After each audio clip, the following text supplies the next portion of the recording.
Pete Hegseth told military leaders they have 60 days to get rid of a medical waiver that allows for men that have a very painful skin condition if they shave regularly to keep short, well-kept beards instead. Now, this condition overwhelmingly affects black men. It causes pocking, permanent scarring, pain, ingrown hairs.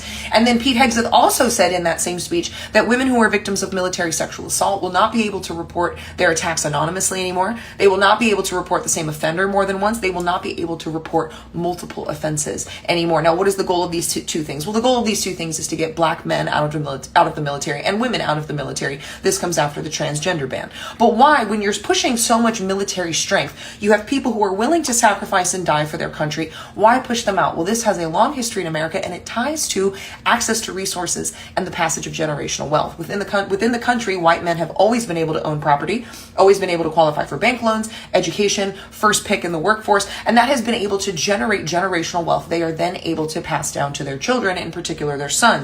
But when we look at not only slavery ending in 1865, where slaves were coming into their freedom, being able to own their own autonomy for the first time, they didn't own any property, they couldn't qualify for bank loans, they couldn't even vote initially.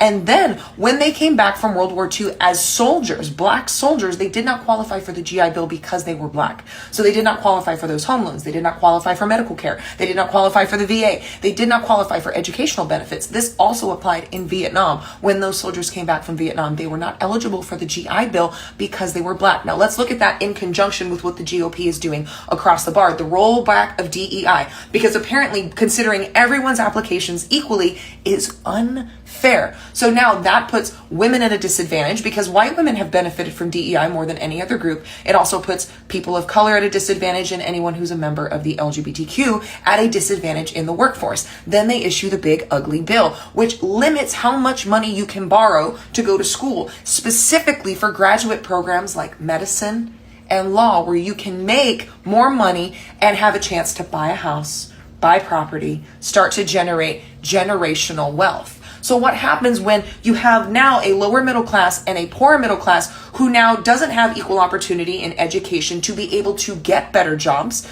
You also have taken away their ability to get more money to be able to get that education. And now their last resource to qualify is the GI Bill. You remove their safety or their ability to be in the military. Why? Well, because the goal of white Christian nationalism is to pull women out of education and the workforce, force them to be dependent on their husbands, remove their ability to access birth control, especially white women, because we want to force those white babies that women don't want to have, and we want to remove their ability to leave even if they are in an abusive marriage. Then they can use mass incarceration in the 13th Amendment to have slaves that they don't have to pay for work, and for everyone else, factory jobs for life.